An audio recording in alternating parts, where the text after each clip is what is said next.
कम कर ले जाना, इसे अल्पसंतोषता कहते हैं। इसलिए ये हमारे लिए बहुत बड़ा चैलेंज है।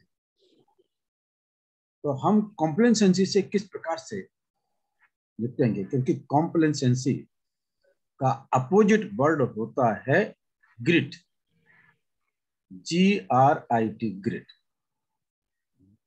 कॉम्प्लेसेंसी क्षणिक होती है, थोड़ी देर में भाई कुछ काम के लिए सेटिस्फाई हो गया, पर लेकिन उत्साह, पैशन और परसिवरेंस, सतत जिद, लॉन्ग ऑब्जेक्ट को लॉन्ग टाइम तक अपने धैर्य को, अपने उत्साह को, अपनी जिद को सतत बनाए रखना और कृतिशील बने रहना, इसे ग्रिट कहते हैं।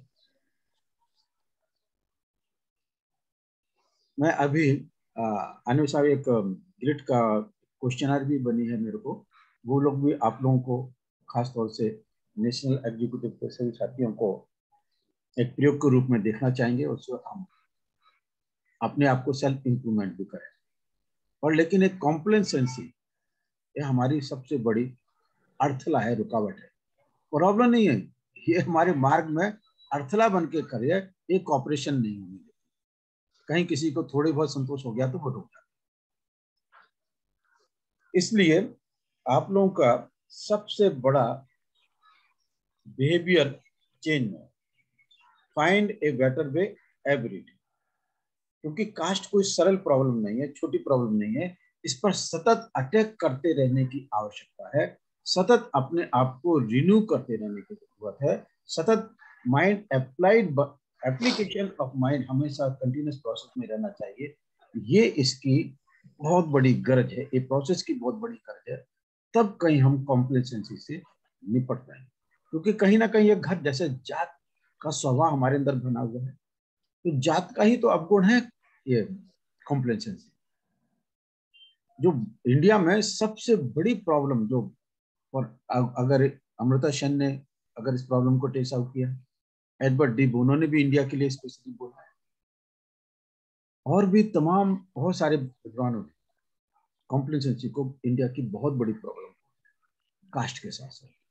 और हम कास्ट तो प्रॉब्लम है, पर लेकिन मैं कॉम्प्लेसेंसी को एक ऑब्स्टिकल के रूप में देखता हूँ। ये इतना मेरे को एक्सप्लेन करने की जरूरत क्यों पड़ी,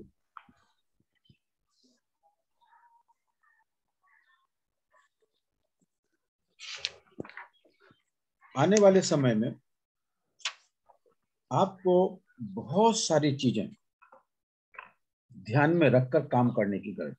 आप लोगों केवल यही सोचेंगे हम कॉपरेशन कैसे लाएंगे, कॉपरेशन कैसे लाएंगे, पर इसके एलिमेंट्स को जानना बहुत जरूरी है कि how we can initiate a process of cooperation. Cooperation को लाने, प्रोसेस को इनिशिएट करने की सबसे बड़ी प्रॉब्लम, प्रोसेस ही तो इनिशिएट नहीं हो रहा है। हम दो जातियों को, तीन जातियों को नजदीक लाने की कोशिश में कहीं भी नहीं है, डायलॉग ही नहीं है। डायलॉग सबसे बड़ा, हम एक दूसरे से ये जानने की कोशिश ही नहीं करते यार तुम्हारी जाति के अंदर क्या स्वभाव है, ये रीति रिवाज कैसे होते हैं, परंपराएं कैसे निभाई जाती हैं, हमारे यहाँ की परंपरा और आपके यहाँ की परंपरा ऐसी क्यों है। क्या हम नेशनल लेवल पर नई परंपराओं को जन्म दे सकते हैं जो सारी जातियों के लिए जिन्हें हम इकट्ठा कर रहे हैं बना सकते हैं। उदाहरण के लिए मैं दो बड़ी रेडिकल कम्युनिटियों के बारे में, वो रेडिकल कम्युनिटी में महाराष्ट्र में महार जाति और उत्तर भारत में चमार जाति। हालांकि चमार जाति पूरे नेशनल में डोमिनेट है, पर ये दोनों जातियों में एक संस्कारों में एक बहुत बड़ा, मैं जिसको अभी बढ़न देना जा रहा हूँ। राम जी, विश्वकर्मा जी, आप लक्ष्य देंगे, मैं एक बहुत बड़ी बात बताने जा रहा हूँ। आप लोग जानते होंगे कि उत्तर भारत में मामा और बुआ की लड़की को बहन माना जाता है। बहन जैसा, जैसे खुद की बहन हो, इसी प्रकार से मामा की लड़की और बुआ की लड़की, फूफा की और मामा की, लड़कियां बहन के रूप में दर्जा दिए जाते हैं, उसी प्रकार से सम्मान दिया जाता है। लेकिन महाराष्ट्र में मामा की लड़की पर शादी का सबसे पहला हक माना। अब बताइए, जहां संस्कारों में इतना बड़ा भेद रहेगा, नजदीकीपन कैसे पैदा होगा? संस्कार एटीट्यूड में ही बदलाव नहीं हो पाएगा ना। तो हमें, जबकि बाबा साहब ने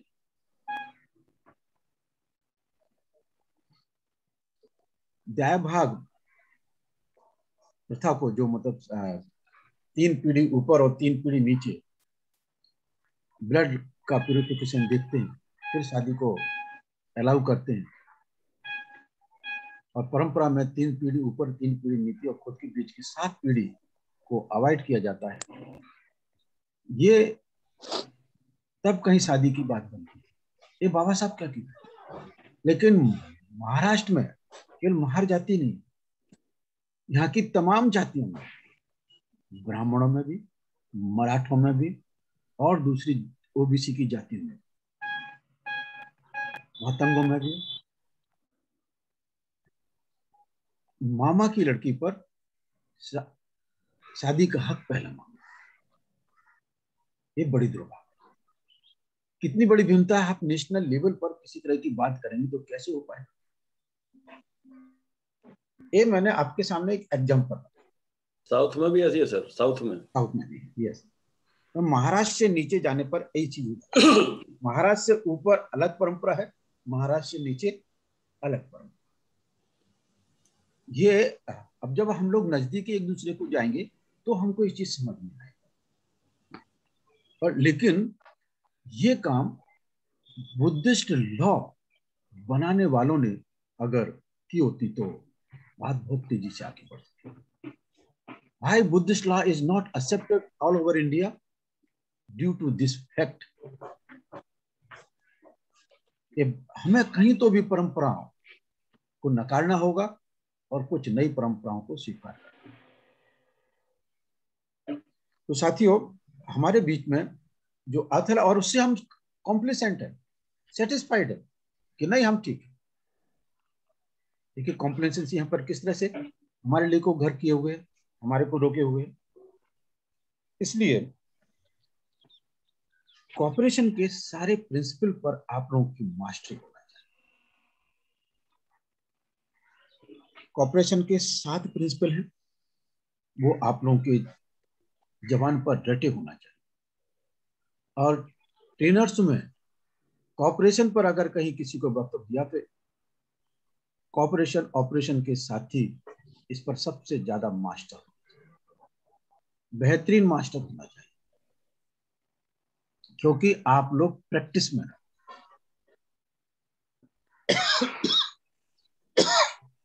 आप लोग प्रैक्टिस में रहोगे, और प्रैक्टिस वाला आदमी थ्योरेटिकल से ज्यादा सीखता है। हालांकि मैं तो सभी को प्रैक्टिस में लगाने की कोशिश कर रहा हूं, तो आप लोगों का दायित्व भी अलग है। अभी 7 प्रिंसिपल कौन से हैं ये आप लोगों को मालूम होगा।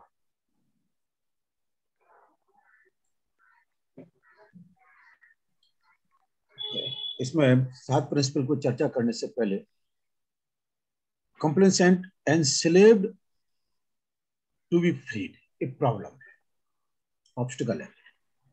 कंप्लेसेंट एनक्लेव मतलब अपने आप को अल्प संतुष्ट गुलाम को फ्री करना होगा। अल्प संतुष्ट, क्योंकि हम जाति व्यवस्था के तो गुलाम हैं, इसलिए हम कास्ट स्लेव हैं। तो complacent slave must be freed, और ये फ्रीड के लिए उसे लालच देना होगी to develop ability to cooperate, to enlighten, become enlighten, to becoming governing community. Cooperation का की एबिलिटी, गवर्निंग कम्युनिटी की एबिलिटी, और combined rational and intelligence, becoming a dignified class. ये भी एक लालच देना होगा कि आपको हम एक डिग्निफाइड क्लास बनाने के लिए रेशनल और इंटेलिजेंस और रेशनल का कॉम्बिनेशन ला रहे हैं। रेशनलिटी एंड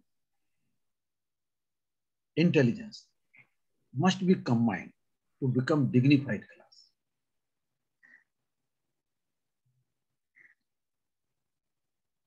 इसलिए हमें changing concept, perception, lateral thinking के चीजों को अडॉप्ट करना है, जिसमें हमको प्रोवोकेटिव चैलेंज और सम डिफरेंट फोकस अडॉप्ट करना पड़ेगा। साथियों, ये हमारे सामने चैलेंज भी है और ऑब्स्टिकल भी है, और इस परिप्रेक्ष्य में हमें कॉपरेशन की डेफिनेशन को डायग्नोस एक्सेप्ट करना, उस पर मास्टर बनना। कॉपरेशन की डेफिनेशन पर मास्टर बनना। कॉपरेशन की डेफिनेशन को मैं पढ़ देता हूं। Cooperation is an autonomous association of person united voluntarily. United voluntarily. अब ये कोई जाति दूसरी जाति से वॉलंटरी तो नहीं आएगी, और लेकिन इंडिविजुअल तो वॉलंटरी इन्वॉल्व हो सकते हैं। फॉर एग्जाम्पल, मतलब उदाहरण के लिए वो लोग कम फॉरवर्ड हो सकते हैं, और ये अभी अपॉर्चुनिटी भी हो रही है कि कहीं दो जातियों के लोग एक दूसरे को रोटी बेटी के लिए भी, अगर लव मैरिज हो जाती तो देते। ऑर्गेनाइज वे में हम लड़की नहीं देना चाहते हैं, लेकिन लव मैरिज के उसमें हम एक दूसरे की लड़की देने के लिए मान लेते हैं। और ये शेड्यूल कास्ट में और ओबीसी में ये मान्य हुआ है। माली की लड़की बंजारा को, धोबी की नहावी को एक दूसरे को अभी मजबूरन, हालांकि परंपरा रीति रिवाज से तो बंधे हैं, और लेकिन नई जनरेशन के सामने कुछ चलती नहीं है, इसलिए मान लेते हैं, और नहीं तो फिर ऑनर किलिंग का शिकार। और लेकिन एक बात है कि ये रुझान बढ़ रहा है, उभर रहा है, ये नया रुझान उभर रहा है, तो इसको भी हमें गौर करके चलना होगा। सो ऑटोनोमस एसोसिएशन ऑफ पर्सन, अब हम आप 5 ही लोगों को, 5 लोग इस देश में बेहतरीन कॉपरेशन का एग्जाम्पल सिद्ध करेंगे, तब कहीं उनकी जातियां उनके साथ जुड़ने का काम करेंगे। आप लोगों की इंडिविजुअल कास्ट में हम खुलकर एक दूसरे की रीति रिवाज, परंपराओं, विश्वासों को डिस्कस करेंगे, तो फिर हमको कि कौन सा विश्वास यहाँ पर कमजोर किया जा सकता है। सारे विश्वासों को एक साथ तो नहीं तोड़ेंगे, हाँ, कौन कौन से विश्वासों को, कौन कौन से रीति रिवाजों को कमजोर किया जाए तो बात बन सकती है। और खास तौर से सारा संस्कार मैरिज पर टिकता है, क्योंकि मैरिज ने एनक्लोजनेस में बहुत बड़ी मदद की। एनक्लोज्ड क्लास बनने को, कास्ट को एनक्लोज क्लास बनने में मैरिज ने, और वो भी इंडोगेमस मैरिज, सजातीय विवाह में, अगर सजातीय विवाह की जगह योग्यता के अनुसार विवाह होना शुरू हो जाए, क्योंकि हर कम्युनिटी में पढ़ने का परसेंटेज कम ज्यादा है, कहीं लड़कियां ज्यादा अच्छी तरह से पढ़ी हैं तो कहीं लड़के ज्यादा अच्छी तरह से पढ़े, तो इस तरह से माहौल, लड़का चाहता है कि भाई मुझे अगर लड़की चाहिए तो अपने माइंड सेट की चाहिए, तो उस तरह से विश्वास बढ़ता है। मैरिज एक मुद्दा है, पर रीति रिवाज, परंपराएं, विश्वास, ये ज्यादा बड़े मुद्दे हैं। मैरिज एक मुद्दा है, उसको हम टैकल कर सकते हैं, और उससे बड़ा रीति रिवाज, परंपराएं, विश्वास, पाखंड, ये हमारे लिए बहुत बड़े मुद्दे हैं, जो जातियों को एक दूसरे के प्रति घृणा, द्वेष, वैमनस्यता का शिकार बनाते हैं कि भाई हमारी परंपराएं अच्छी है, हमारी परंपराएं सीक्रेट है। परंपराएं अच्छी और बुरी अलग बात है, सीक्रेट एक जाति दूसरी जाति को अपने संस्कारों के बारे में, अपने विश्वासों के बारे में पता नहीं होने देती।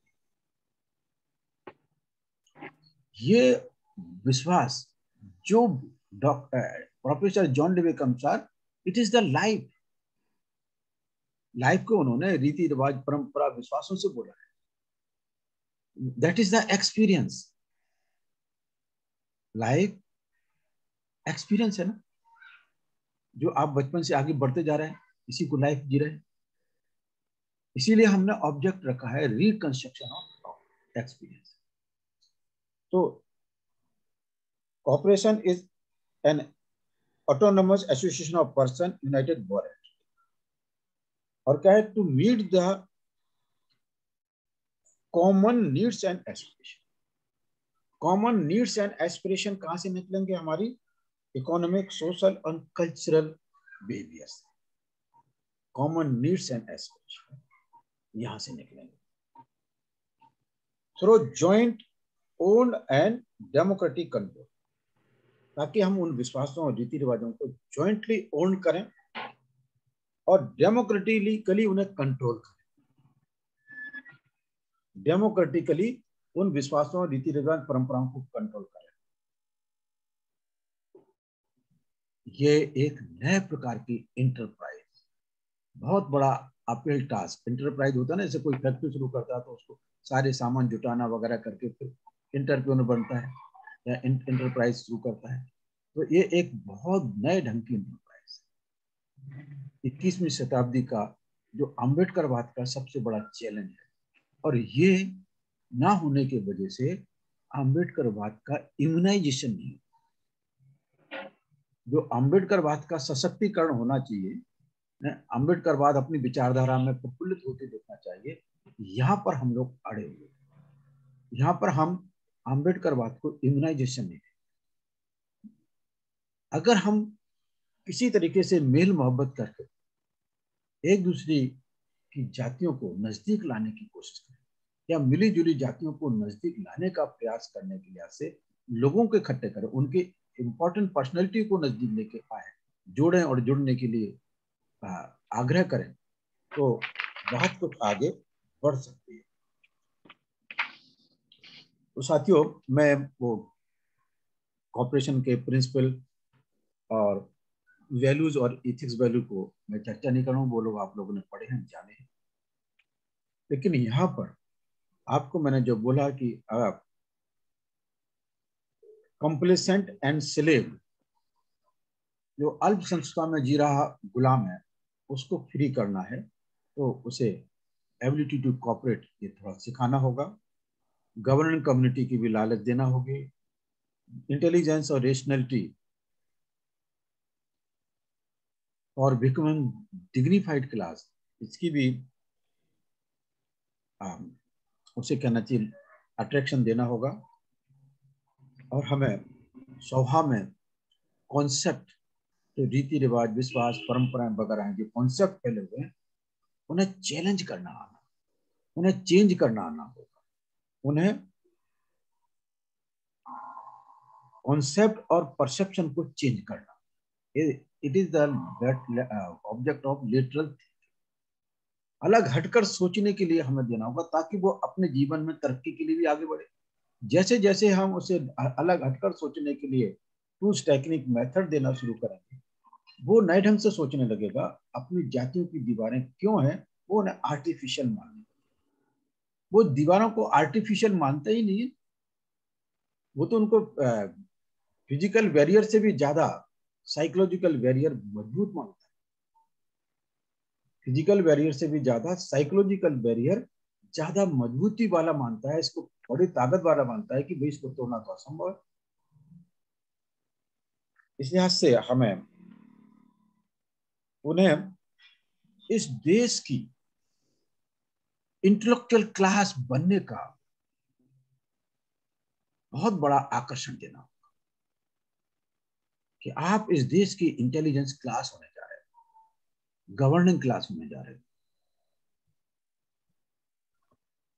मैं समझता हूं आप लोगों को मैं और ज्यादा बोलूंगा तो 2-4 बहुत काफी ताजुब होगा आपको कि मैं 1:57 पर रात को उठ गया और 4:48 पर नहीं, 3:48, 2 घंटे मैं आप लोगों के इस ऑपरेटिव ऑपरेशन के बारे में सोचता रहा, बैठता रहा और नोट्स तैयार करें कि क्या बोलना चाहिए, मुझे क्या करना चाहिए। मैं भी आप लोगों में से एक ही हूँ, आप जैसा ही एक साथी हूँ। तो उस बात को ध्यान में रख के आज आप लोगों के सामने मैं ऑपरेशन के बारे में मैंने कुछ चित्र आप लोगों के सामने रखा, कुछ प्रिंसिपल एक्सप्लेन किए, कुछ प्रोसेस मैंने आप लोगों को समझाने की कोशिश की, और एक एटीट्यूड को इम्प्रूव करने का आग्रह किया। क्योंकि आप लोग जब तक अपने आप का एटीट्यूड नहीं बदलो, अपना स्वभाव में कॉपरेशन के एलिमेंट को इनकलकेट नहीं करो, ओपन माइंडेडनेस के चीजों को नहीं समझो, और खास तौर से जो एक्टिविस्ट के लिए हमने 5 गुण बताए,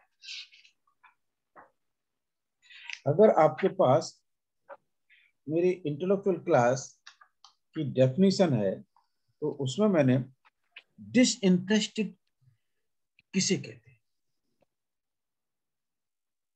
डिसइंटरेस्टेड होने के लिए उसे तो अपना कि मैं निस्वार्थी हूं, तो उसकी प्रूफ क्या होगी, कैसे वो डिसाइड करेगा कि मैं डिसइंटरेस्टेड। ठीक है, केवल इकोनॉमिक आधार दिख जाता है कि मेरा कोई अर्थ के लाभ नहीं है, मेरा कोई स्वार्थ नहीं है, पर लेकिन आप ओपन माइंडेड नहीं है, ये सबसे बड़ा अर्थ है। आप डिसइंटरेस्टेड होने के लिए आपको पहले ओपन माइंडेडनेस होना पड़ेगा, दूसरा होल हार्टेडनेस होना पड़ेगा, तीसरा having responsibility to face the consequences, जो आप काम करेंगे उस चैलेंज की रिस्पॉन्सिबिलिटी आपको खुद ही लेके चलना होगा, और having a scientific research ethic, वैज्ञानिक दृष्टिकोण अडॉप्ट करना, एंड हर पल आपको रिजॉल्विंग और प्रूविंग के स्वभाव वाला, बार बार आपको कृत संकल्प करना होगा, बार बार संशोधन है, रिसर्च है, शोध करना होगा, ये आपके स्वभाव में होना चाहिए। प्रूविंग एंड रिजॉल्विंग, ये 5 बातें, open mindedness, whole heartedness, having responsibility to face the consequences, and having the scientific research attitude for its proving and resolving, ये मैंने जब intellectual class cooperative intelligence class की हम डेफिनेशन दे रहे थे, उस समय मैंने अमेरिकन साइकोलॉजिकल एसोसिएशन से, डॉक्टर बाबा साहब अम्बेडकर के दृष्टिकोण से, और प्रोफेसर जॉन डेवी से उनकी फिलॉसफी को समझकर इस डेफिनेशन को डायग्नोज किया, और ताजुब होगा कि एकेडमिशियन में इसे बहुत अप्रिशिएट है। आपको मैं अनिल डोंगरे सर ने बोला कि अम्बेडकर साहब ये डेफिनेशन अम्बेडकरवाद के लिए अत्यंत फिट डेफिनेशन, इसलिए आप लोग इंटेलिजेंस क्लास और सक्सेस ऑफ अम्बेडकर जी, ये डेफिनेशन भी आपने आत्मसात कर, ऑपरेशन की डेफिनेशन एंड इंटेलेक्चुअल क्लास की डेफिनेशन, इंटेलिजेंस क्लास की डेफिनेशन, ये दोनों डेफिनेशन आपकी रटी होना चाहिए, पक्की होना चाहिए, जैसे हम एग्जामिनेशन में देते हैं उस तरह से हमारा याद होना चाहिए, और तब आपको एक एक शब्द पर अनुकरण करने में आप लोगों के प्रश्न तो पानी की तरह से आंसर देते, कोई डिफिकल्ट नहीं होगी आपको जीवन में। आप जब रण क्षेत्र में उतरोगे तो आपकी आवाज में औजारों के, अस्त्र शस्त्रों की पहनेपन की धार दिखे। ये इस लिहाज से मैं आप लोगों को काफी कुछ बातें बताई हैं। 8:50 होने जा रहे हैं, मैं यहाँ पर विराम लेना चाहूंगा। बहुत कुछ बातें मैंने आप लोगों के, अभी मैं किसी एक कंट्री का उदाहरण आप लोग के सामने रख रहा हूं। टैलेंट एंड एफर्ट्स में कौन जीतता है? टैलेंट टैलेंट है, इंटेलिजेंस इंटेलिजेंस है, एफर्ट्स अपने आप। कम पढ़ा लिखा आदमी अगर एफर्ट्स ज्यादा कर ले जाता है तो वो काम, देखिए कि सादा सादा बात है। और अमेरिका के बारे में ग्रिट नाम की पुस्तक में पेज नंबर 23 पर एक सेंटेंस लिखा जो मुझे बहुत अपील किया। मैं रात को, American endorse being hard working, American endorse being hard working. हमारे लोग अमेरिका में जाके क्यों हार्ड वर्किंग करने में बहुत मेहनती हैं, इसलिए हमारे लोग वहां पर काफी स्थान पा लेते हैं। American endorse being hard working nearly 5 times, hard working कितना, 5 गुना, as often they endorse intelligence. Intelligence को एंडोर्स करने की जगह हार्ड वर्किंग को 5 गुना ज्यादा महत्व देते हैं, 5 गुना ज्यादा महत्व। यानी हार्ड वर्किंग और इंटेलिजेंस, इन दोनों का बिल्कुल अलग बात। आज से आपका माइंडसेट चेंज हो जाएगा, आपका सोचने का और व्यवहार करने का नजरिया बदल जाएगा। सुबह से लेकर शाम तक आप जब गुजरोगे, बात करोगे, व्यवहार करोगे, आपके अंदर हर समय चिंतन होगा। मैंने आप लोगों को केवल एक ही सेंटेंस बोला, find a better way every day, find a better way every day, it must be A way of life. साथियों, यहाँ पर मैं अपने आप को रोकता हूँ और आप लोग इस विंग के द्वारा सोशल ट्रांसफॉर्मेशन मूवमेंट में किस प्रकार से अपने भूमिका निभाओगे, एक एग्जाम्पल बनोगे, इसके लिए मैं आप लोगों के विचार आमंत्रित करता हूँ। सारे लोग अपने आप को ओपन कर लें और अपने बारी बारी से अपने विचार व्यक्त करें। All are welcome to express their views. हाँ, ये बात भी मैं स्पष्ट तौर से कह रहा हूँ, मैंने आप लोगों को कुछ बातें जो बोली हैं, जरूरी नहीं कि आप मेरी सारी बातों से सहमत हो जाए। देखिए, मैं कितना ओपन माइंडेड रखता हूँ, आप लोग उसमें एडिशन अल्टरेशन कर सकते हैं। ओके, ओवर टू यू, बोलिए।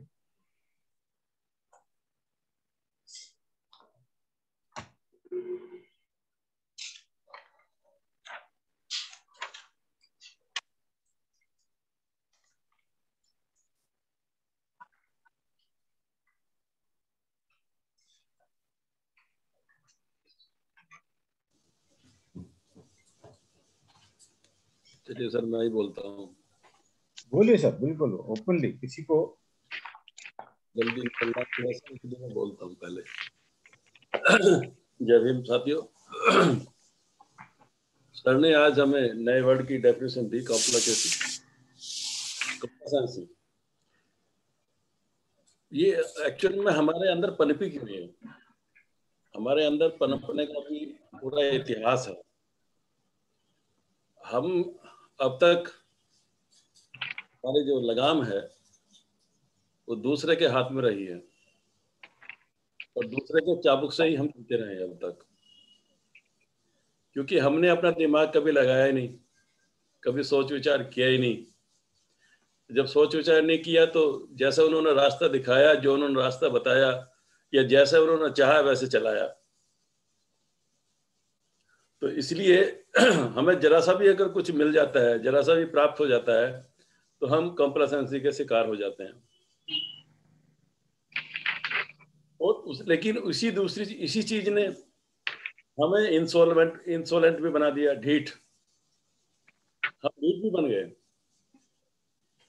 जो अपनी समस्या को जानते हुए भी उसे सॉल्व नहीं करना चाह रहे हैं। हमें अपनी सभी समस्याएं मालूम है, और ये कॉर्पोरेशन की एक समस्या, मतलब बहुत बड़ी समस्या ये उभर के आई है। ये तो अभी हम अलग अलग जातियों की बात कर रहे हैं, हम अपने अंदर भी within the caste, within the sub caste, यहाँ भी हम इतने ढीठ हो गए हैं कि इसमें भी कॉर्पोरेशन नहीं है। ये सबका रास्ता अलग अलग, कोई इधर को भागता है, कोई उधर को भागता है। और यही कारण है कि हम ना एक जैसी सोशल जो सिस्टम है उसको अडॉप्ट कर पाए, ना अपनी एक जैसी सोच बना पाए। और जब हम स्ट्रगल की बात करते हैं तो ना सारे मिलकर स्ट्रगल कर पाए। नतीजा क्या हुआ? महाराष्ट्र में महारों ने स्ट्रगल किया और नॉर्थ इंडिया में चमारों ने स्ट्रगल किया। ऐसा लगता है कि पूरा रिजर्वेशन हमारी वजह से ही है। और उसके हम शिकार भी हो गए। हम आंदोलनकारी तो बन गए, लेकिन आंदोलन को चलाने का जो कोऑपरेशन हमें चाहिए था, मूवमेंट में जो जान कोऑपरेशन की होती है, वो हमें नहीं मिला। इसलिए हमारे नेता भी जो बने, चाहे माननीय काशीराम जी बने बाद में, वो नॉर्थ इंडिया तक ही रह गए। नॉर्थ इंडिया में उनको बल मिला, उनको सपोर्ट मिला। साउथ इंडिया में या ईस्ट साइड में हमें उतना सपोर्ट नहीं मिला। इवन महाराष्ट्र तक भी हमें सपोर्ट नहीं मिला, जबकि हमारे मानने वाले, उन्हें जानने वाले, पहचानने वाले ज्यादा लोग थे।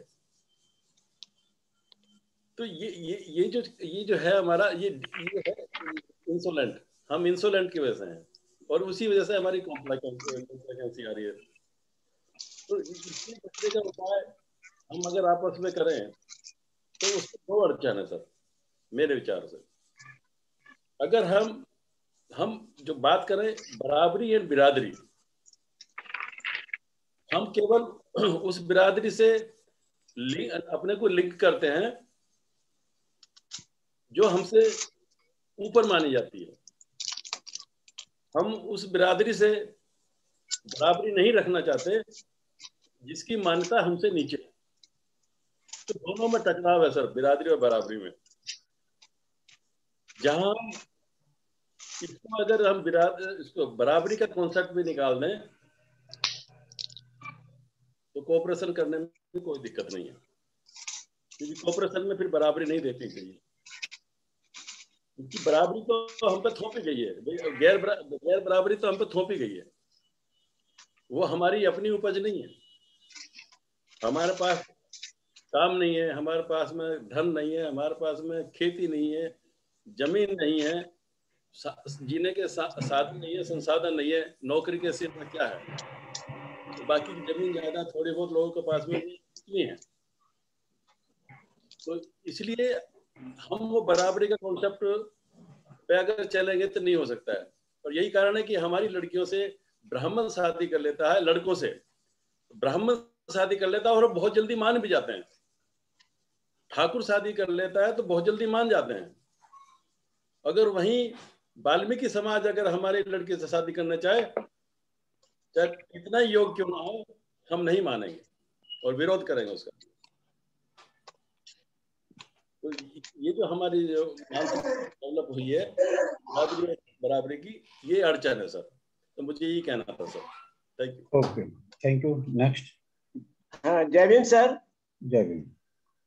आज हम कॉर्पोरेशन की जो मीटिंग हमारे श्रीमंत पी.आर. अम्बेडकर सर ने एड्रेस की है, मैं समझता हूं कि ये तीसरी मीटिंग उन्होंने एड्रेस की है। और हर मीटिंग में उन्होंने कॉर्पोरेशन के बारे में जाति के साथ में कैसे मिला हो सकता है, इसके लिए चिंतन मनन करने के लिए हमें उत्साहित किया है।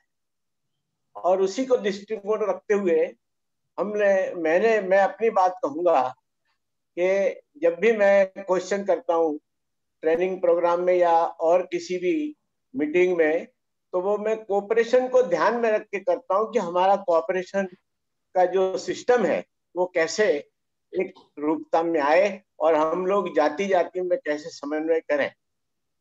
मैं उदाहरण दूंगा सुंदरपाल जी कि हम वाल्मीकि समाज से हैं। मैं समझता हूं कि बहुत छोटी एज से ही मैंने वाल्मीकि समाज में काम करना शुरू किया है।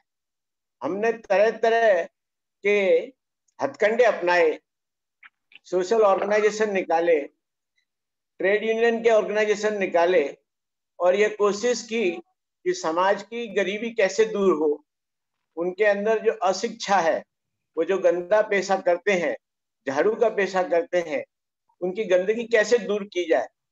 लेकिन मैं अपने आप को बहुत ही असफल माना मैंने उसमें। क्यों कि वो एक जाति का ही हम लोग काम करते रहे और उसमें हमें सफलता का नाम नहीं मिला। आप ताज्जुब करेंगे, एक समय तो हमारा ऐसा आ गया कि हमने, जब नरसिंह राव देश के प्रधानमंत्री थे, सफाई मजदूर कांग्रेस जो ऑल इंडिया का संगठन था, जिसमें राष्ट्रीय अध्यक्ष सरदार बूटा सिंह थे, जो कि चमार जाति से होते हैं, उनको हमने अपना नेता माना। 1966 की बात बता रहा हूं मैं। और बंबई में एक बीडीडी चाल है 5 नंबर में, जो कि खाट के ऊपर आके बैठते थे और उनको इतना उठाया और इस मूवमेंट को हम लोग इतना ले गए कि पूरे देश में ऑल इंडिया सफाई मजदूर कांग्रेस का काम हमने शुरू किया। और जब नरसिंह राव प्रधानमंत्री बने तो हमने देश में आर्टिकल 340 के अंतर्गत उनसे मांग की कि जो समाज या जो वर्ग हमें इसमें उन्नति नहीं कर पाता है, उसको विशेष दर्जा देकर और एक आयोग की स्थापना की जाए। और मैं उस ऑर्गेनाइजिंग कमेटी का ऑल इंडिया का कन्वीनर था। तो इसमें हम लोग कामयाब हुए और सफाई मजदूरों के लिए एक फाइनेंस कमीशन भी बना, उसमें भी हम लोग ने मांग की, उसमें भी हम कामयाब हुए। लेकिन उन्नति के नाम पे आज भी सफाई मजदूर वो एक पॉलिटिकल काम बन गया है। उसमें लोग, जो पॉलिटिकल पार्टियां हैं, सामाजिक सुधार की बात ना करते हुए, कॉपरेशन की बात ना करते हुए, और वो एक पॉलिटिकल सिंबल बन के रह गया है। तो यहाँ भी हम लोग जो है एक तरह से हार से ही सहमत हुए हैं। आपको मैं कॉपरेशन का अपने परिवार का उदाहरण देता हूँ। मेरे परिवार में मेरा जब बड़े लड़के की शादी हुई थी, तो देश के माने हुए साइंटिस्टों में से साइंटिस्ट जो चमार जाति के हैं, डिस्ट्रिक्ट आजमगढ़ के हैं, उनकी लड़की का हमने ब्याह किया और बौद्ध पद्धति से किया। मान्यवर राजाराम जी आनंद अलीगढ़ से एक बौद्धिस्ट भंते को लेकर आए, कांचन बौद्धि जी को। उन्होंने बौद्ध पद्धति से विवाह किया। और मैं ये मैसेज देना चाहता था समाज में कि हम लोगों को जाति से बाहर निकलना पड़ेगा, बौद्ध जाति को अपनाना होगा, तब जाकर हम लोगों का विकास हो सकता है, हम एक अच्छे माहौल में जा सकते हैं। और उसके बाद में हमने दूसरे लड़के की शादी वाल्मीकि समाज में की, और एक भाई की शादी हमने, जो मेरा भाई हाई कोर्ट में एलएलएम है, अब प्रैक्टिस करता है, बॉम्बे हाई कोर्ट में एलएलएम है, उसकी शादी मैंने यूपी के बनिया कास्ट से की, जो गुप्ता होते हैं और यहाँ पर बहुत बड़े उद्योगपति हैं। बंबई में उनका कारखाना है और वो खुद मेरे घर पर चलकर आए थे, मेरे साथ में उन्होंने भोजन किया मेरे घर पर, और मेरे भाई की सगाई का उन्होंने हाथ मांगा और उसको हमने एक्सेप्ट किया। इतना ही नहीं, एक मेरा भाई डॉक्टर है, जो उसकी शादी भी हमने सारस्वत ब्राह्मण के साथ की, जो साउथ इंडिया के होते हैं। तो ये कोऑपरेशन मैंने अपने घर से शुरू किया। हम ये मैसेज पूरे देश में वाल्मीकि समाज में देना चाहते थे, और मैं समझता हूं कि वाल्मीकि कम्युनिटी में और सफाई मजदूर जो एक वर्ग है, उसमें मैं कहीं भी किसी कोने से वाकिफ न हो, ऐसा मेरा एक भी उदाहरण नहीं है। मैंने काफी काम किया इस कोऑपरेशन के लिए, इस वाल्मीकि समाज को सुधारने के लिए, उनकी जो अशिक्षा और जो एक तरह से वो गंदे पैसे में काम करते हैं, उनको निकालने के लिए। और मैं दिगंबर राठौड़ साहब से रोज झगड़ा करता हूँ कि हम लोगों को, जो हमारे जो मेन गार्ड हैं पीआर अंबेडकर साहब, उन्होंने हमारे ऊपर जवाबदारी दी है, आपको चेयरमैन बनाया, हमें सेक्रेटरी बनाया, और हमें ये कहकर बोला है कि आपको बहुत बड़ा काम करना है, पूरे देश में जाति जाति में कोऑपरेशन लाना है। हमारी एक मीटिंग नहीं हो सकती। मैंने उस के लिए काफी प्रयत्न करके 2-3 मीटिंग हम लोगों ने की, और ये मैंने मैसेज दिया ग्रुप के माध्यम से कि हम लोग हफ्ते में कम से कम एक दिन मिलेंगे। कोई दिक्कत है, कोई परेशानी है, टाइम का कुछ प्रॉब्लम है। अब तो हमारे साथ में 2 और सीनियर साथी जुड़ गए हैं, जो कि दोनों इंजीनियर हैं। हम लोग बहुत जोर से काम कर सकते हैं, पूरे देश का दौरा भी कर सकते हैं, हम लोग फ्री हैं। कम्युनिटी को एक जगह बैठा के हम लोग कुछ नया सोच सकते हैं। तो मैं इस माध्यम से यही कहूंगा कि सर, आज के माहौल में जो आज के जितने भी पॉइंट हमारे सामने, आज नए पॉइंट हम लोगों को जो अंबेडकर सर ने दिए हैं, इनके ऊपर हमें गंभीरता से चर्चा करके और एक एक्शन प्लान करना होगा। और जाति जाति में जो मैंने आगरा में हमारा बहुत बड़ा मकान था 20 साल 25 साल पहले, मैंने देखा है वहां पर कि हमारे वाल्मीकि लोगों को यूपी में उत्तर प्रदेश में किस तरह हमारी ही दूसरी जाति के लोग मारते थे, पीटते थे, उनको अनटचेबल मानते थे, अपने घर में नहीं बैठने देते थे, अपने मोहल्ले में से गुजरने नहीं देते थे। ये सारा कुछ मैंने उत्तर भारत में देखा है, अनुभव किया है। ये हमारे अंदर जो तड़प है सामाजिक सेवा करने की, लोगों को कोऑपरेशन में लाने की, ये एक दिन का नहीं है। पिछले 40-45 साल हम लोगों ने मेहनत की है। हम चाहते हैं कि हमारे इस देश में जो हमारी जातियां हैं, जो छोटी छोटी जातियां हैं, कुछ लोग अपने आप को शेड्यूल कास्ट में भी ब्राह्मण समझते हैं, ऐसे लोगों को हम लोगों के करीब बैठाकर जो हमारे बीच में 5 लोगों का जो कॉम्बिनेशन बनाया है, 5 जातियों का, जिसमें हम ओबीसी हैं, एससी के 3 अलग अलग कंपोनेंट हैं, 4, तो वो सारे लोग मिलकर अगर इस कोऑपरेशन को, जैसे दही में से हम लोग दूध चलाकर और घी निकालते हैं, इस तरीके से हम लोग काम कर सकते हैं। मैं समझता हूं कि ज्यादा समय ना लेते हुए इस मौके को बहुत ही सुनहरा मौका समझते हुए और पूरे देश में कोऑपरेशन की एक लहर को नए तरीके से जातियों के अंदर ही हमारा कुछ नया ढंग बने, ऐसा हम लोग कुछ सोच समझकर एक्शन प्लान करें। आज हमारे पास में बहुत अच्छे पॉइंट और बहुत अच्छा मार्गदर्शक हमारा हुआ है, इसमें से हम लोग जरूर सक्सेस होंगे। इतना कहते हुए मैं अपनी बात को यहीं पर विराम करूंगा।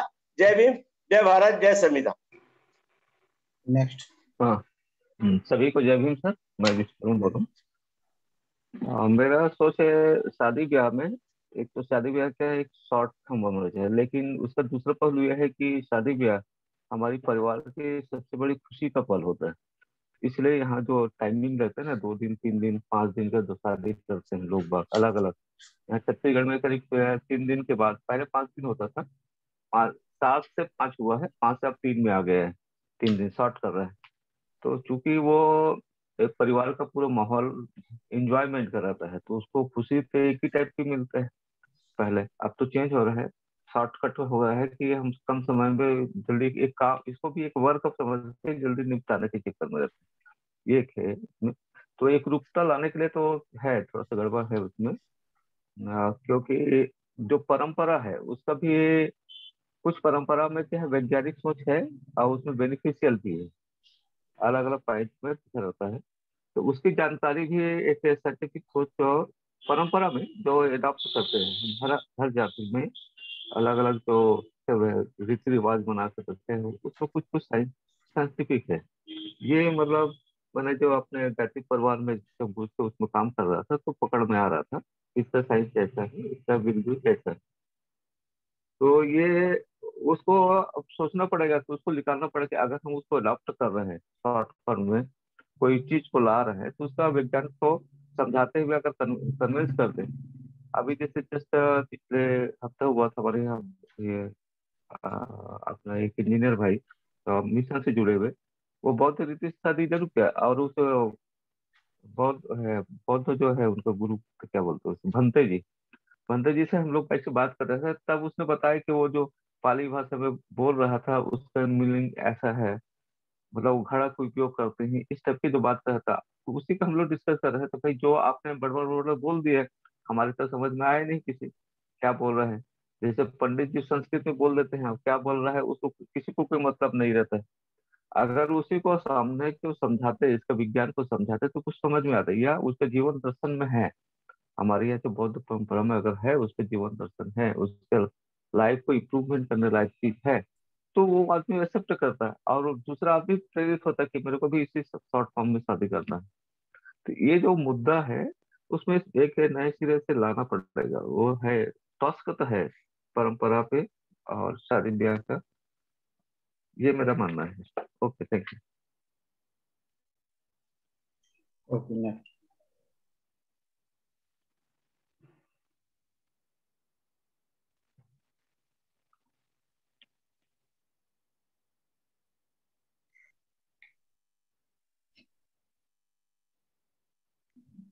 अब अनम्यूट होइएगा दिगंबर राठौड़ जी। दिगंबर राठौड़ जी अनम्यूट होइएगा पहले।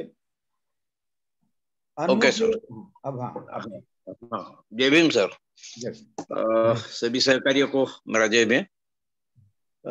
आज पीआर साहब ने जो कुछ कॉर्पोरेशन के बारे में समझाया और उसके अंदर जो मेन पॉइंट्स है जो उनके बारे में बताया, इसमें सबसे पहले तो मुझे ये महसूस होता है, मेरा एक्सपीरियंस बताता हूँ सर। पहले हमारा एक तो बंजारा कम्युनिटी के बारे में अगर बताना है तो ये बंजारा कम्युनिटी के भी गांव के नजदीक नहीं रहते और ये पहाड़ियों में कहीं भी बसते थे, तो उनका कल्चर जो है ये गांव के कल्चर से बहुत अलग है। तो फिर भी बाद में जैसे जैसे पहले तो गांव से कांटेक्ट ही कम रहता था और सब इनके कल्चर अलग रहने की वजह से ये नहीं था, मगर बाद में जो पढ़ने लिखने के माध्यम से लोग सिटी से अप्रोच होते गए, थोड़ी थोड़ी परंपरा बदलती गई। कास्ट का क्या एक्सपीरियंस है ये मुझे भी नहीं मालूम था, मगर जब गांव के लोग, अब उसमें बुरा मानने की जरूरत नहीं है, हमारे पास हम खेती वगैरह करते तो गांव के मातंग कम्युनिटी के लोग हमारे पास आते थे खेती में। वो कुछ उसके जो जवारी का क्या बोलते, खला, हमारे इधर खड़े बोलते, खड़े, उसके ऊपर वो आते थे झाड़ झूड़ करना, वो बैलों की ये मरनी ये करना, ये ऐसे काम करते। तो उसके मुबदले में कुछ तो भी उनको सो खुशी से, वो बाइंडेड नहीं रहता था इतना देना चाहिए,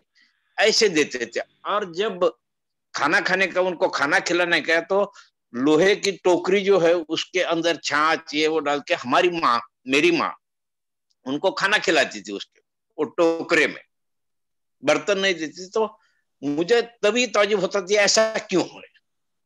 तो हम बंजारा कम्युनिटी के लोग मातंग कम्युनिटी को नीचे मानते थे, उनकी छुआछूत करते थे। ये मेरी आंखों देखी बातें हैं। और इसके बाद जब मैं मैट्रिक होने के बाद कॉलेज पढ़ने के लिए औरंगाबाद मिलिंद कॉलेज में गया, तो उसके पहले मैट्रिक तक मुझे गांव में रूम नहीं मिली किराए से कि भाई ये बंजारा लोग चोर रहते, चोर है, वहां रूम किराए से नहीं मिली। तो पैदल आके कैसा तो मैट्रिक किया।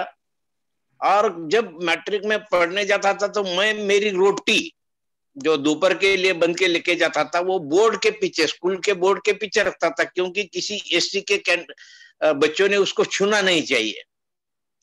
और जैसे दोपहर की छुट्टी होती थी, वो रोटी निकालने का, कुएं पे जाने का, खाना खाने का और पानी पीने का। जब पानी पीने को हम जाते थे तो गांव में के माली या मराठा या कौन सी भी औरतें जो रहती थी वो पानी निकालती थी कुएं में से, तो ऊपर से हमें भी पानी पिलाती थी।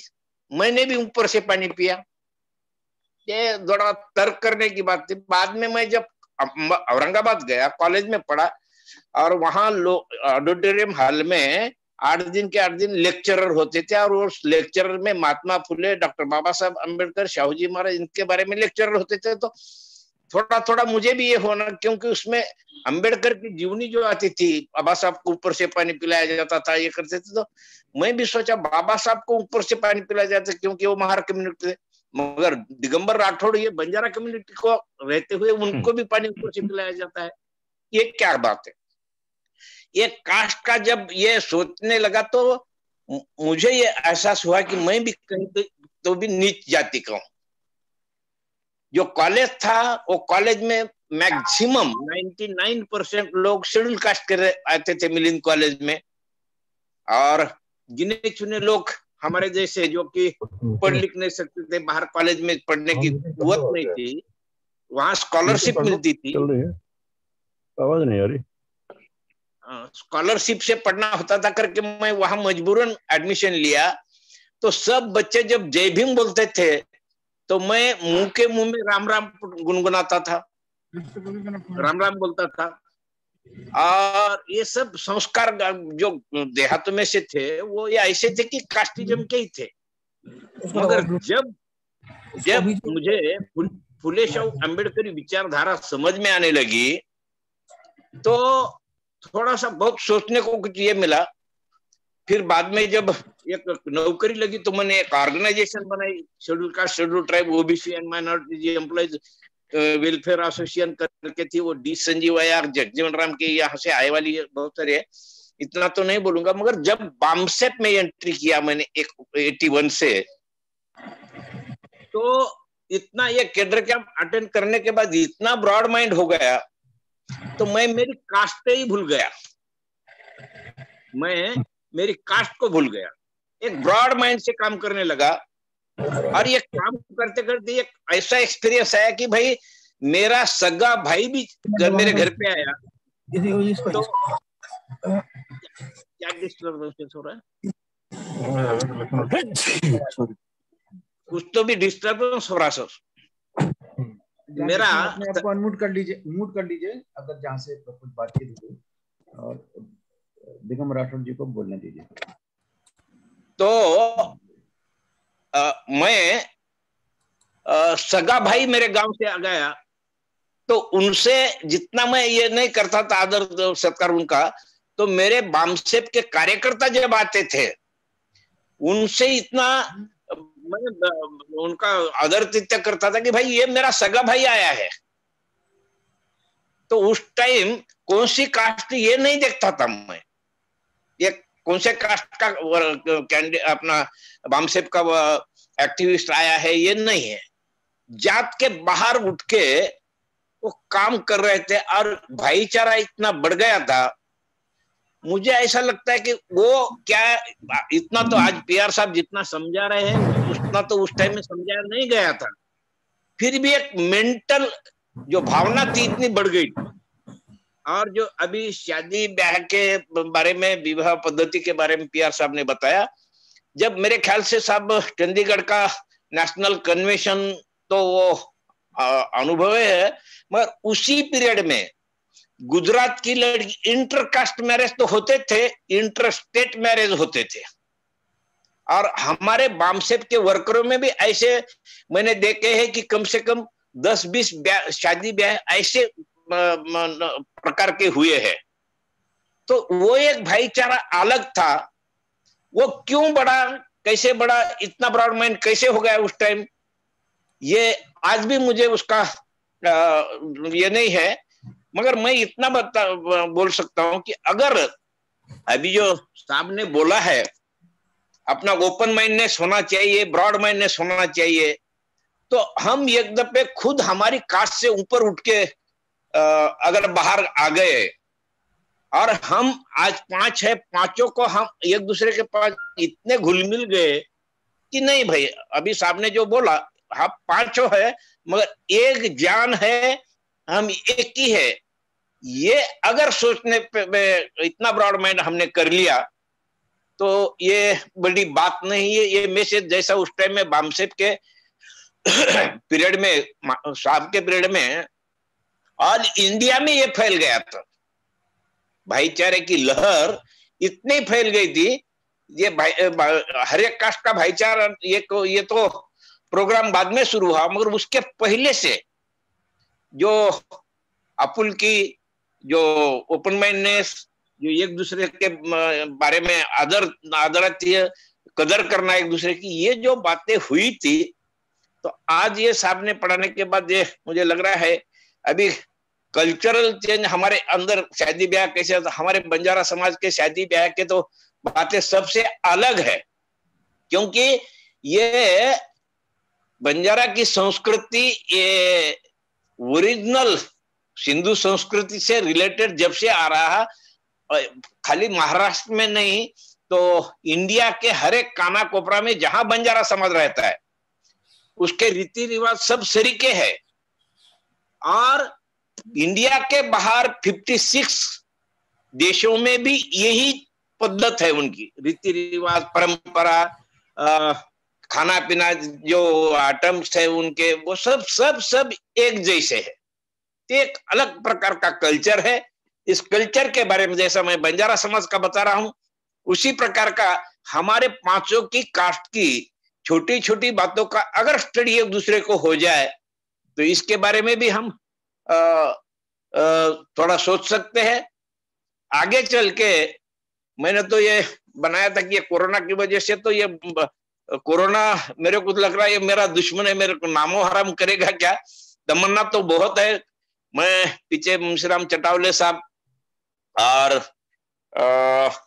राजेंद्र दारोले साहब से भी बोला था, भाई हम 10 कास्ट निकालेंगे और 10 कास्ट को टारगेट करके इनके बारे में हम 10 लोग, जो 10 कास्ट में से हम पुडारी को भी नहीं पकड़ेंगे, पॉलिटिशियन को नहीं पकड़ेंगे, मगर जो इंटेलेक्चुअल क्लास है उसमें अच्छे पढ़े लिखे लोग हैं, बड़ी पोस्ट पे लोग हैं और जिनका सोशल माइंड है, जिनको समाज के लिए कुछ करने की तमन्ना, ऐसे लोगों की खोज करेंगे।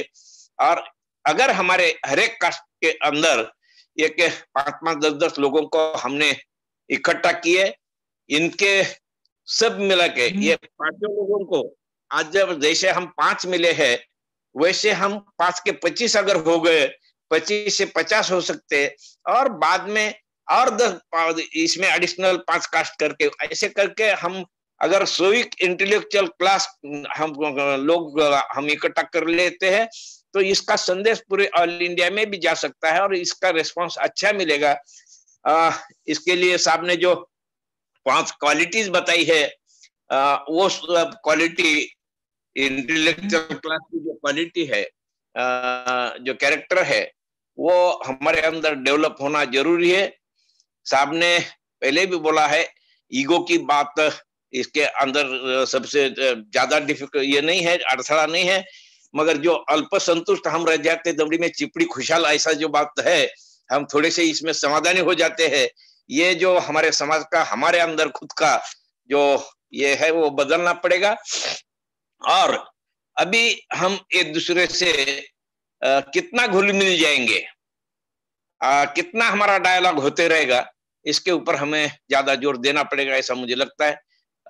फिलहाल मैं जो समझ सका हूं उसके बारे में बताया, और इसके बाद और इसमें इससे ज्यादा एक्सप्लेनेशन करके ये जो साहब ने मुद्दे बताए हैं इसको ज्यादा इलेबोरेट करके समझना होगा, ऐसा मुझे लगता है। Thank you. आपने एक अच्छा स्लोगन, दमड़ी में चिपटी खुशहाल, जरा स्लोगन क्या है आपकी कहावत? एक दमड़ी में चिपड़ी, चिपड़ी बोले तो लाचार आदमी खुशहाल हो जाता है, दमड़ी एक दमड़ी दे दे तो वो संतुष्ट हो जाता है। ओके, एक बंजारा का कॉम्प्लेक्सेंसी का एक अच्छा। नहीं सर, उसको बोलेंगे ना चमड़ी में चिपड़ी, क्या पूरा चिपड़ी, चिपड़ी दमड़ी में चिपड़ी खुशहाल, चिपड़ी खुशहाल, खुशहाल, हाँ खुशहाल, खुशहाल, खुशहाल होना, खुश ऐसे। Okay okay, thank you. तो ये जरा सी चीज में संतुष्टि वही है, आत्मसंतुष्टि वाला, अल्प संतुष्टता। भागते भूत की लंगोटी भली, वही वाला।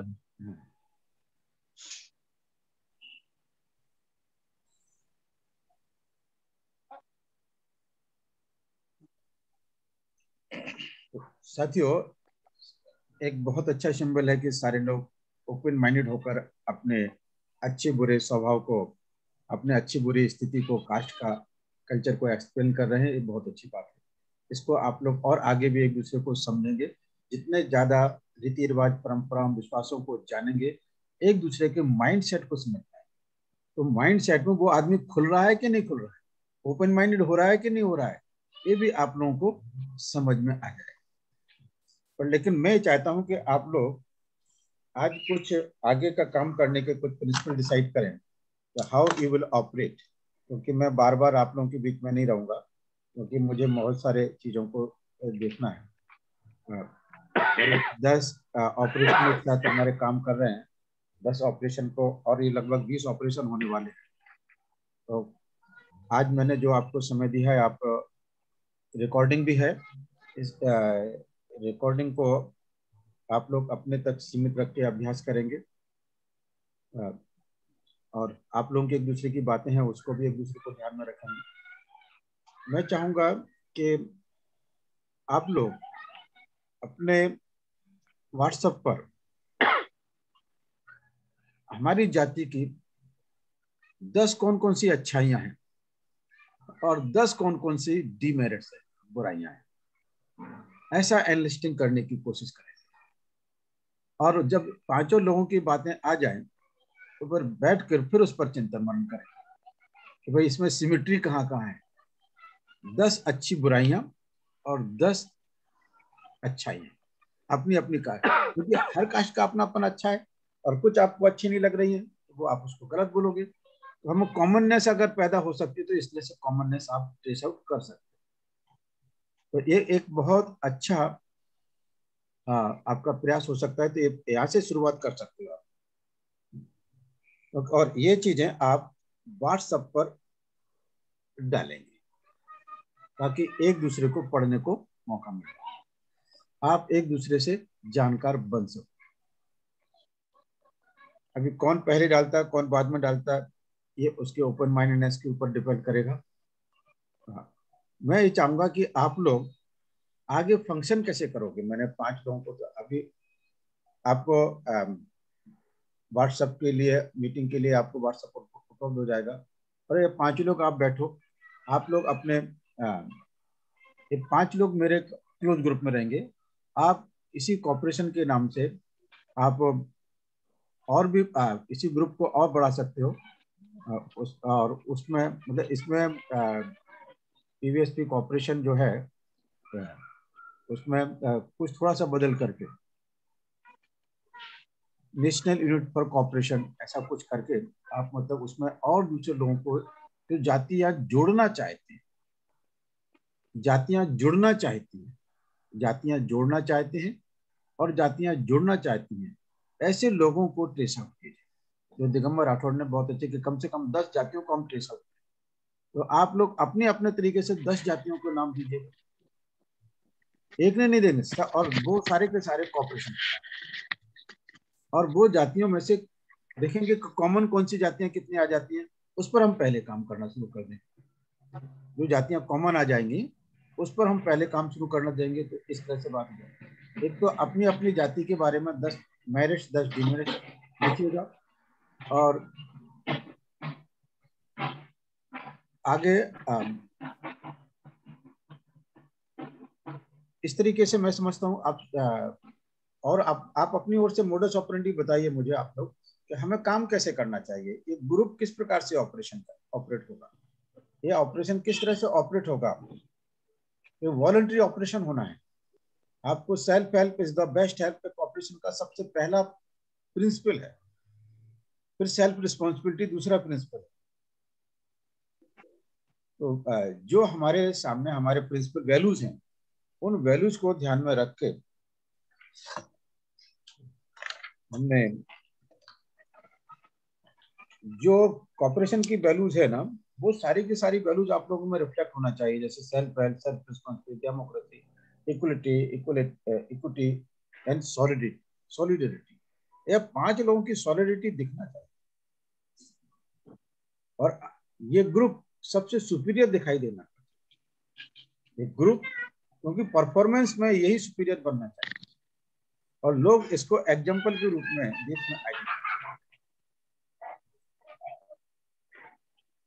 देश में आइडेंटिफाई, क्योंकि जहां जुड़ने और जोड़ने की प्रक्रिया होगी वही हाईलाइट होगा, और उसी पर पूरी दुनिया की पूरा देश की तो नजर होगी, मनुवाद की नजर उसी पर होगी।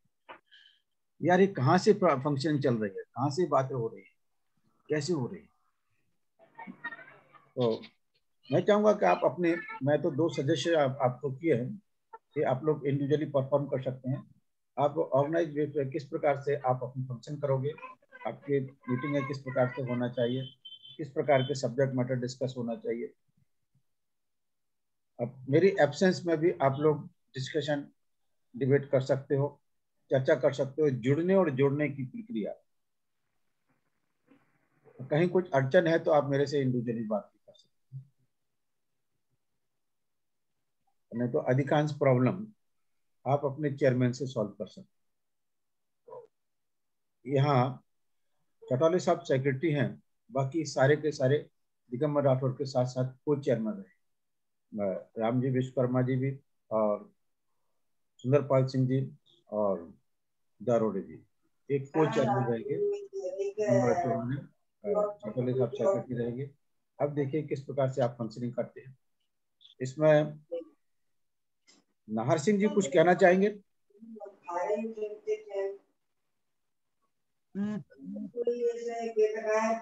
नाहर सिंह जी, हाँ सर, कुछ कहना चाहोगे आप भी? सर मैं मीटिंग को अटेंड नहीं कर पाया हूँ। मेरे पास सवेरे से आज एजेंट आ रहे हैं। अभी मैं वो दूसरे कमरे में बैठ करके फॉर्म भरवा रहा था, साइन कर रहा था। ओके ओके गुड यार। मैं क्षमा चाहूंगा सर आज के लिए सभी भाइयों से। और मैं थोड़ा सा मार्च क्लोजिंग का आप लोग काम ही चल रहा बोलिए, था। चारों जन, आप 4 लोग हैं, राम जी, जी, चटौले, सुंदरपाल जी, दिगंबर जी।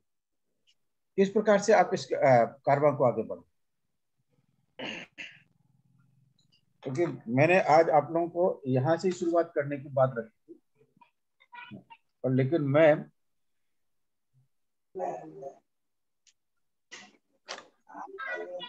सर क्या है, मैंने तो आवाज सुनो सर। ये सर मैं क्या है, मैं पूरा जिंदगी जो ना गायत्री परिवार में था मैं, तो वहाँ तो जाति वंश सब एक गायत्री परिवार में मैं जुड़ा हुआ था। जैसे छाती कौन सी? गायत्री परिवार, गायत्री परिवार में थे। अच्छा, हाँ ठीक। हाँ हाँ।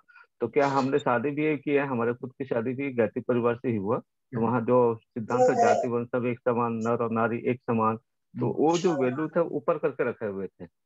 तो ये मेरे को समझ ही में नहीं आया कि जैसे हम लोग भी गाँव जाते थे ना, तो और भी सतनामी लोग आते थे, तो मेरे यहाँ हम मैं तो बोलता था कि एक साथ बैठते थे, अब एक ही बेड में। तो वो जाने के बाद घर में बोलते थे कि उसको क्यों बैठा रहे हो। तो ये मेरे को समझ में नहीं आता था मेरे खुद कैसी, क्योंकि हमारे दिमाग में तो था ही नहीं ये चीज, छोटा बड़ा या ऊंच नीच वाला बात ही नहीं था। और पूरे जिंदगी जो है यहाँ पे प्लांट में भी काम करते थे, तो मेरे को सीखना है। तो नीचे वर्कमैन के साथ ही बैठ के उसको पता, हम लोग तो मैं इंस्पेक्शन वर्क में था, तो क्या चीज अच्छा है, क्या चीज खराब है, क्यों खराब है, क्यों अच्छा है, तो इस चीज को जानने में ही लगा रहता था। तो उनके साथ इतना क्लोजली संबंध हो गया था कि ये समझ में नहीं आता कि इसके साथ भेदभाव क्यों किया जा रहा है। और मेरे को ये थे कि ये वर्क माइंडेड है, लोग वर्कर माइंडेड है, ये मान के चलते थे कि लोगों के साथ बहुत ज्यादा घुल मिल के बात कर रहे हैं, क्योंकि उसको अलग है, ऑफिसर है तो अलग रहना चाहिए, ये बात सोच के आते थे। तो मेरे मिशन में तो ये बातें कहीं ग्रेड नहीं हो पाता था अलग। और मेरे साथ ऐसे होता नहीं था। महिला मंडल आए तब उसको पकड़ में आए। तो हम लोग जो गांव गांव जाते थे, जंगल जंगल वन ग्राम में भी, तो वहाँ आदिवासियों के साथ भी उसके साथ बैठना, खाना पीना।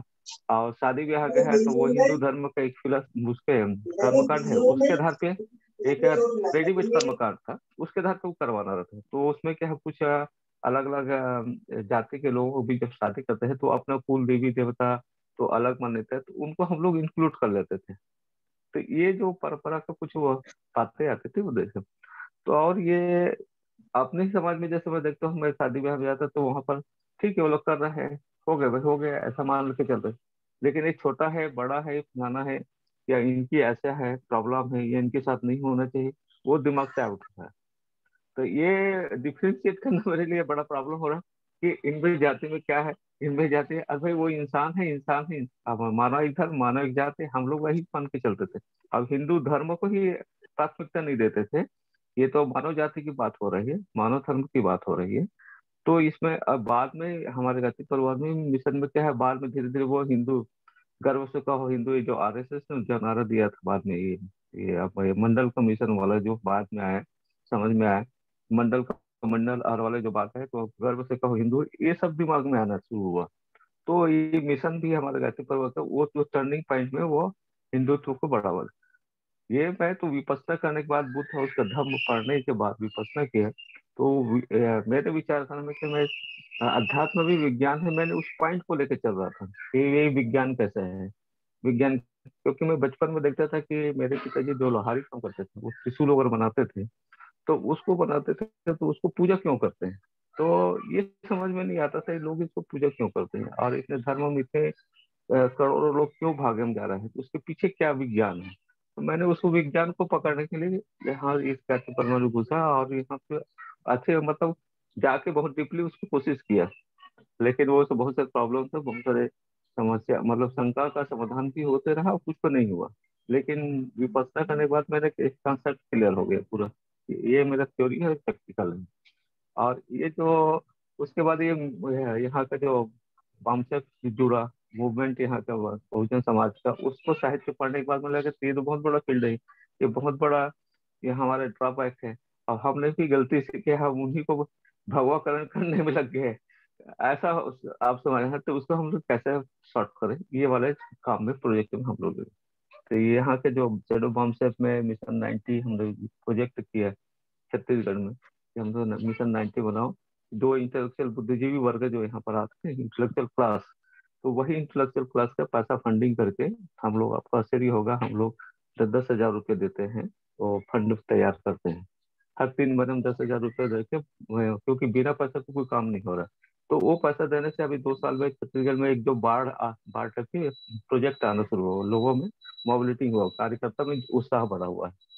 लेकिन अभी फिर वो लोग क्या है, ये जो पार्टी वाला है, पॉलिटिकल फील्ड वाला है, वो ऑब्स्टेकल करते रहते हैं, ये बहुत क्लियर है, इसमें रुकावट आती है। तो आने वाले समय में कल भी पीबीएसपी भी अगर फुल फॉर्म में आएगा तो वहाँ पर एक पार्टी वाला भी एक प्रॉब्लम दिखाई देगा, मैं देख रहा हूँ मेरे को दिखता है। खैर वो उनकी अलग बात है। यहाँ जाति की जो बात हो रही है तो ये मेरे लिए ऑब्स्टेकल है कि उनको जाति में क्या क्या उसमें है, क्या मेरिट है क्या डिमेरिट है। मेरे लिए तो सब ऐसा है, सब कॉमन आदमी है, तो उसमें ये क्यों करना चाहता है, ऐसा क्यों करना चाहता है। तो ठीक है, उनकी अपनी खुशी है, उनके अपने पारिवारिक मतलब जो परंपरा चलता है ना, उसमें परिवार उसको मैं खुशी के रूप में देखता हूँ कि उनको वैसा करने से खुशी मिलती है तो ठीक है, उसी करने दो।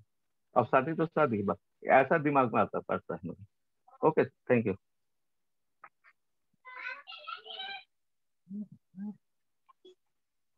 हाँ, अब ये काम को जो अभी जो प्रोजेक्ट दिया है ना, तो उसमें एक बात और बोलूंगा कि मेरा जो सोच है, अगर हमारी सोच एक विचारधारा का है तो उसमें और कोई रुकावट नहीं आना चाहिए, और नहीं होता भी नहीं है, ऐसा मेरा मानना है। क्योंकि मैंने जैसे मिशन में जुड़ा था, तो वो कैथलिक परिवार के मिशन में था, तो वहां भी मतलब कोई मेरे सामने तो ऐसे रुकावट नहीं आता था। अभी भी बहुजन मूवमेंट में जैसे में हम लोग काम कर रहे हैं, तो वो ये नहीं पूछ सकते आप एसटी हो कि एसटी हो कि ओबीसी हो, बोले हम एक विचारधारा है, अम्बेडकरवाद को मार रहे हैं, मानवतावादी को मार रहे हैं, तो हमको सब आदमी है, इसमें चलते रहते हैं, हम सब एक में, और लोगों का और आ जाए। अब वो उसमें यह है कि वो जहाँ अम्बेडकर के नाम आते हैं लोग अपना मुंह फुला लेते हैं, ओबीसी में विशेषकर यहाँ पर दिखते हैं। तो बोले अरे यार कहाँ तुम वो सत्तावी के साथ बैठ रहे हो, जैसे बोलते ना आप चमार लोगों के साथ क्यों बैठ रहे हो। मैंने उसके लिए तुम्हारे लिए चमार, मेरे लिए इंसान नजर आता है, मेरे को कुछ दिखता नहीं, मेरे को मेरे दिमाग में ही नहीं है, वो कॉन्सेप्ट ही नहीं है कहीं, वो वायरस घुसा ही नहीं, तो मैं क्या समझूंगा उसको। ये मेरे साथ प्रॉब्लम है।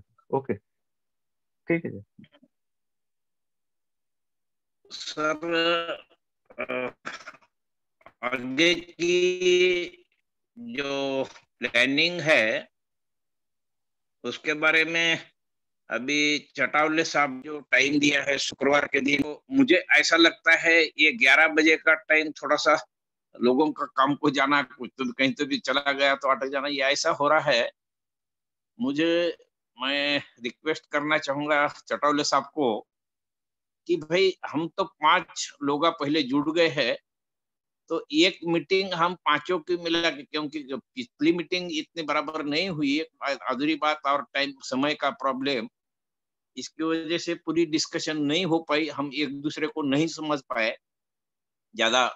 हमारे कास्ट के बारे में जो बातें चल रही थी वो पूरी नहीं हो पाई। तो मुझे ये लगता है चटावले सर। जी सर, ये दारूडे साहब की अरेंजमेंट की वजह से 11 बजे किया है, मुझे कोई प्रॉब्लम नहीं है, उनको कुछ टाइम का प्रॉब्लम है सर, वो टाइम उनकी वजह से ये किया है। ठीक है ना, मैं क्या बोल रहा हूँ कि अपन एक मीटिंग आने वाले शुक्रवार के दिन ये कर लेंगे पांचों की, और उसके बाद मुझे ऐसा लगता है कि हमने हमारे कम्युनिटी में से पांचों की अलग अलग जो कम्युनिटी है उसमें से आपको मानने वाले और अच्छे विचारधारा रखने वाले ऐसे कम से कम 5-5 लोगों को, 5 ही कम्युनिटी के 5-5 लोगों को हम बैठेंगे और मीटिंग करेंगे। और वो समय मेरे ख्याल से ये सब कम्युनिटी के लिए बिठाने के लिए वो समय सुटेबल नहीं रहेगा। तो संडे का दिन अगर चॉइस करे, उसमें का टाइम अगर निकाले और उसमें वो मीटिंग अगर एडजस्ट कर ले तो हम 5 के 25 हो सकते हैं। Yes sir. और ये 25 लोगों की राय मशवरा हम ले सकते हैं कि क्या भाई हम पहले 5 कास्ट के 25 लोग इकट्ठा हो सकते हैं और एक दूसरे को समझ सकते हैं। इस प्लानिंग से हम अगर गए तो हम थोड़ा सा प्रोग्रेस में रहेंगे, ऐसा मुझे लगता है। भले चाहे वो 5 जो 5 आने वाले हैं अपने साथ, भले चाहे वो पीबीएस के मीटिंग में आते हो या न आते हो, मगर ये 5-5 लोगों को जोड़ना चाहिए, ऐसा मुझे लगता है। तो मैं तो जोड़ दूंगा, आप अगर तैयारी करें तो ये अच्छी बात रहेगी। नहीं, मैं 5 आदमी जोड़ दूंगा, वो बात प्रॉब्लम नहीं है। और ये जो टाइमिंग का है ना, ये हम लोग चाहते थे कि रात को करें, लेकिन दारोडे साहब का वो विश्वकर्मा जी ने भी कहा कि 10 बजे बहुत लेट हो जाएगा, तो इसीलिए फिर उनको सवेरे 8 बजे का सुटेबल नहीं है। संडे के दिन सर, संडे के दिन, संडे का आप बताइए। हाँ, नहीं, अपना रेगुलर मीटिंग का मैं बोल रहा हूँ, और ये संडे को अपन ये रख लेते हैं, उसका टाइमिंग आप बता दीजिए। आने वाले फ्राइडे को हम बैठेंगे, 5 लोग बैठेंगे, और उसके बाद हाँ, उसके बाद हमारी डिस्कशन होने के बाद अगर हम संडे का टाइम एडजस्ट किए तो बहुत अच्छा रहेगा, क्योंकि छुट्टी रहती है, सर्विस वालों का ही प्रॉब्लम रहता है। इसके बारे में बोल रहे हैं। संडे को क्या बजे रखें सर? 5-5 लोगों की जो मीटिंग है, हम 5 लोगों की 25 लोग हो जाएंगे, तो वो मीटिंग क्या बजे रखें संडे को? आप टाइम डिसाइड करके बता दो, तो उस हिसाब से हम लोग मिलते हैं 5। अपन फ्राइडे को डिसाइड करेंगे ना वो टाइम, फ्राइडे को सब 5 मिल जाएंगे। हाँ, 5 मिल जाएंगे, तो फ्राइडे को डिसाइड करेंगे कि संडे का कौन सा टाइम रहना चाहिए। ओके सर, ठीक है। संडे को, फ्राइडे को हम लोग डिसाइड करेंगे। तो अम्बेडकर सर, अभी डायरेक्शन इनका और कुछ हो तो बताएं।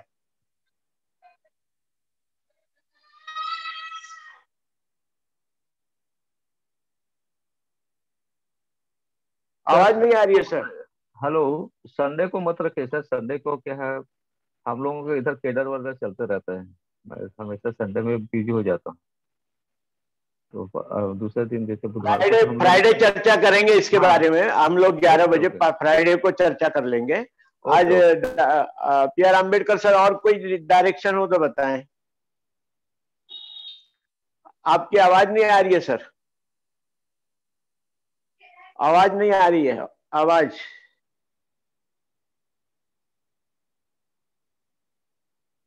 अभी आवाज आ रही है? हाँ, अब आ रही है सर, अब आ रही। जी जी। फ्राइडे को ही, मतलब संडे का नहीं, फ्राइडे को ही शाम को 9:30 बजे रखिएगा ना।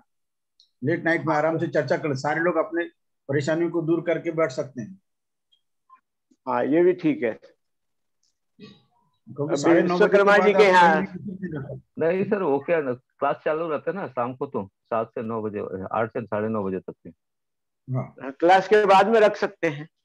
9:30 बजे हम लोग कंटिन्यू हो 9:30 में खत्म हो। हाँ, 9:30 लोग खाता बना करके लेट हो जाता है। क्या है, 10 बजे खाना खाना पड़ता है, 9:30 बाद। ऑनलाइन खाना खाते हुए काम कीजिएगा। तो दोनों एक साथ नहीं हो गई, क्योंकि कुछ लिखना भी रहता है, कुछ कुछ पॉइंट आते रहते हैं, अच्छी बात आते हैं, सबसे रहेगा। सैटरडे को शाम को सैटरडे 7 बजे रख लीजिए। हाँ, वो शाम को 5 से 7 रख सकते हैं किसी भी दिन। हाँ, वो रोज रख सकते हैं 5 से 7। और वो आप लोगों की मोडस ऑपरेंडी के ऊपर आप लोगों को देखेंगे किसकी क्या है। आप फ्राइडे को डिसाइड कीजिएगा, हर एक की अपनी अड़चनों को ध्यान में रखें। ओके, मत डिसाइड फ्राइडे को भी चलेगी। Okay sir, okay. Now over to, thank you very much. आज ये ग्रुप का एक अच्छा हो गया। लगभग हम लोग 2.25 घंटे बैठे हैं, 8-9 44 हो रहे हैं। Thank you very much, we will meet next occasion. कम से कम मेरे साथ महीने में एक मीटिंग होना चाहिए। जी सर। आप लोगों के साथ आप लोग फ्रीक्वेंटली मिलते रहिए। मेरे को महीने में कम से कम एक बार अपने साथ आपका काम किया हुआ क्या है उसकी रिपोर्टिंग के साथ, या मेरे सबको जो डिफिकल्टी आ रही हो, क्योंकि कास्ट को हैंडल करने में आपको डिफिकल्टी भी जाएंगे, how to handle that caste, तो वो भी आपके सामने समस्या है। कई कम्युनिटियों को जब तक उस कम्युनिटी का चरित्र, स्वभाव, रीति रिवाज, परंपराएं आप लोगों के सामने खुलकर नहीं आती, उस व्यक्ति का माइंडसेट आप जज नहीं करते, उसकी चाहत को भी नहीं समझ पाओगे। इसलिए जाति का खोल में अभ्यास होना बहुत जरूरी है, जिन जातियों को आप जोड़ना चाहते हैं। Okay, thank you very much, thanks to all. Okay, हम अब यहीं पर और करते हैं लीव मीटिंग है। Okay sir, Jai Bhim sir. Jai Bhim, जय भीम।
काय झालं रे बबलू?